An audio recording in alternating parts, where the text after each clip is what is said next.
Les soldats de Temujin, Jamukha et Togril attaquent les Merkites. Ils écrasent sans difficulté la résistance merkite.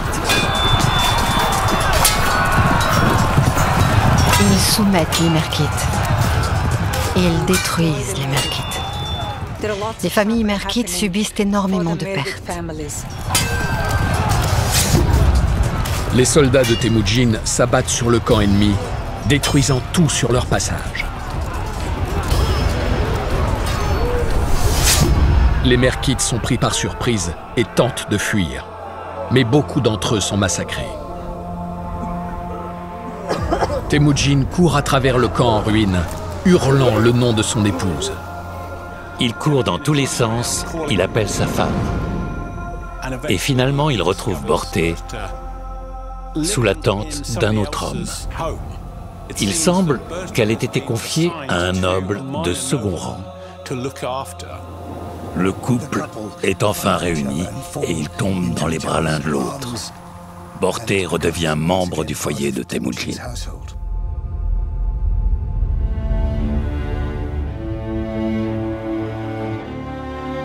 Temujin sort victorieux de ce conflit.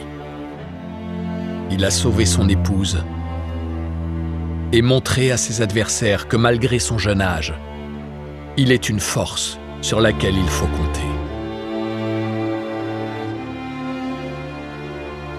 Toutefois, même si Temujin a récupéré ce qu'il a perdu à la mort de son père, une nouvelle ambition brûle désormais en lui. Il veut dominer l'ensemble de la steppe mongole. Maintenant que Jamukha et Togril ont été défaits, Temujin doit se dépêcher de soumettre les clans rivaux restants. Il est désormais sur le point d'unifier toute la steppe mongole sous une seule bannière.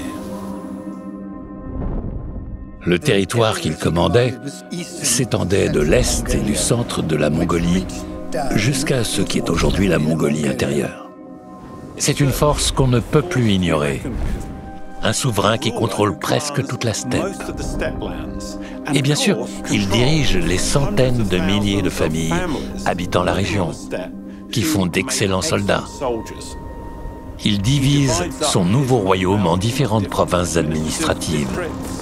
Il attribue des titres et il restructure les organes de gouvernement dans la steppe pour donner naissance à une nouvelle organisation, celle de sa future dynastie. En 1206, une grande assemblée se réunit sur les bords de la rivière Onon, un Kurultai. C'est ici que Temujin accomplira sa véritable destinée et fondera le grand État mongol. Temujin rassemble tous les grands nobles et commandants de ce vaste empire qu'il a conquis.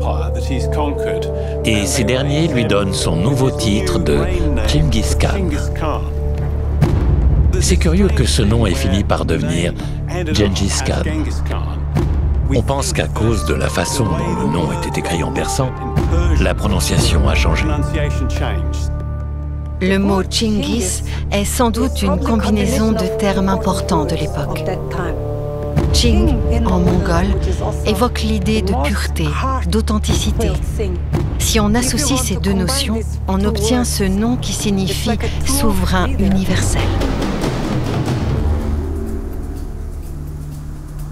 À ce stade, les Mongols contrôlaient une majorité du territoire des Jin. Et même ses dirigeants terrifiés avaient dû décamper. Mais ce n'était pas fini pour autant. Le Khan a laissé sur place un de ses meilleurs généraux, un certain dénommé Mukhali, qui a continué pendant des années à persécuter les Jin sans relâche. Il avait une volonté de fer, et c'est lui qui a assis définitivement la victoire mongole grâce à sa détermination sans faille. C'est l'une des raisons pour lesquelles son nom était connu de tous et respecté dans les rangs de Genghis Khan. Ses efforts de guerre étaient colossaux et ils ont porté leurs fruits. Genghis Khan a bien fait de lui faire confiance, parce que c'est grâce à lui que les Mongols ont fini par dominer les plaines du nord de la Chine dans leur totalité. L'Empire Jin a tenu bon jusqu'en 1234. Ils n'ont pas lâché prise facilement. Il aura fallu aux Mongols de nombreuses années pour anéantir l'Empire Jin. Mais ils se bâtissent peu à peu une réputation redoutable sur le champ de bataille. Et par leur brutalité hors norme, ils s'assurent une place de choix dans les pages de l'histoire. Ils étaient connus pour arriver quelque part, éliminer tout le monde et n'épargner qu'une poignée de gens. Ils les laissaient vivre pour qu'ils fassent passer le message. Pour qu'ils sèment la terreur. Ils décimaient tout sur leur passage, puis ils revenaient 5 jours plus tard pour tuer les survivants qui étaient sortis de sous les décombres. Tout le monde était terrorisé. Un historien persan du nom d'Atamalik Jouvaini a illustré l'ampleur de leur cruauté. En apprenant qu'ils arrivaient, 60 000 vierges ont préféré se jeter du haut d'une muraille que finir entre leurs mains. Gengis Khan décide de régler ses comptes avec les Shishya, les seigneurs Tangut. Il n'a pas oublié qu'ils ne l'ont pas soutenu quand il avait besoin de plus de troupes. Il pensait avoir un vassal obéissant à la suite de la première invasion. Il s'avère qu'il n'est pas si obéissant, car quand Gengis Khan a demandé des troupes pour envahir le Khwarezm, le souverain Shishya a refusé.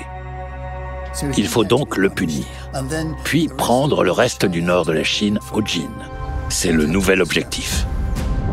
Les Tangut s'allient aux Jin. Et ils combattent les Mongols ensemble. Gengis Khan est informé de cette nouvelle alliance. L'empereur mongol perd patience et lance l'invasion. C'est une entreprise de destruction. Il mobilise son armée. Il avance dans le royaume des Shishya et s'empare de la capitale. Je pense que Gengis Khan n'est que très peu impliqué dans les combats de manière directe. C'est le commandant suprême. On ne peut pas prendre le risque de l'exposer trop près des premières lignes. Il délègue à son général Subotai la destruction de toutes les forteresses. Il ne faut pas oublier que, quand il les vainc en 1229, il choisit de ne pas occuper le royaume. Vous m'êtes loyaux, alors je laisse le gouvernement en place. Mais à présent, il détruit toutes leurs fortifications qu'il croise.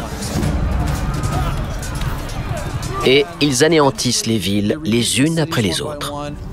Si les Tangut sont assez fous pour envoyer des troupes contre eux, elles sont écrasées.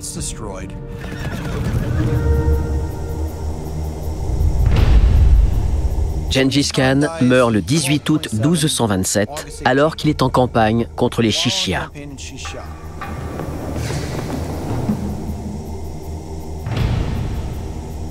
Il s'agissait alors de savoir quelle était la marche à suivre.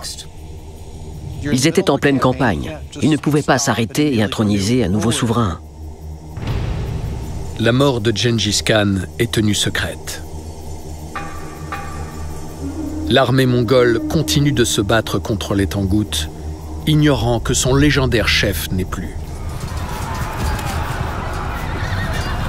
Seule une poignée d'initiés connaît la vérité, afin de garantir que les soldats mongols ne faiblissent pas. Après la mort de Gengis Khan, les Mongols livrent une bataille vraiment acharnée contre les territoires Tangut. De nombreux massacres ont lieu. C'est l'une des pages les plus sombres de la conquête mongole. C'est un moment d'une grande violence. Après un combat épuisant, les Mongols finissent par vaincre les Tangut. Sans plus aucun espoir de victoire, l'empereur Tangut se rend. L'empereur est convoqué et il remet une multitude de cadeaux à Gengis Khan. La porte de la tente étant fermée à ce moment-là, cela sous-entend quelque chose d'étrange. Gengis Khan était présent, mais il a reçu ses cadeaux alors qu'il était déjà mort, sans que l'empereur Tangut le sache. Ils le font s'incliner devant la tente de Gengis Khan. Son corps est présent, mais lui n'est plus. Sous le commandement du petit-fils de Gengis Khan, Batu, l'armée mongole s'enfonce de plus en plus en territoire inconnu. Dans les steppes eurasiennes, elle a mis les nomades en échec. C'est ainsi que les ambitieux Mongols se retrouvent à la frontière de la Rousse de Kiev, qui comprend la Russie européenne, l'Ukraine et la Biélorussie d'aujourd'hui. Pour les Mongols et leur appétit de conquête, c'est un Eldorado plein de promesses. C'était presque plus contextuel qu'autre chose. Ils avaient fait de la route.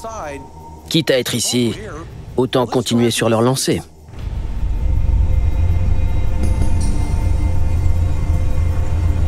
À ce stade, l'armée mongole comptait dans les 120 000 hommes. Officiellement, c'est Batu Khan qui était en charge des forces d'invasion, de par ses liens du sang avec Gengis Khan et son appartenance à la famille impériale. Mais en fait, son conseiller Subotai jouait un rôle encore plus important. C'est lui qui savait le plus ce qu'il faisait. Il se battait déjà aux côtés de Gengis Khan bien avant la naissance de son petit-fils. C'était un fin stratège et un vrai génie de la guerre. Et c'est à lui que les Mongols doivent la conquête de ce qui est depuis devenu la Russie. Il y a une question qui s'est toujours posée. C'est comment les Mongols ont pu envahir autant de peuples et de pays différents en si peu de temps. Et en fait, il y a une réponse toute simple. Ils savaient se battre en hiver. Leur tactique avait découlé d'un constat simple. L'hiver fragilisait les villes et les villages autour. C'est les mois où ils étaient les plus vulnérables et ça les rendait désorganisés. Les Mongols les attaquaient à un moment où ils n'étaient tout simplement pas prêts.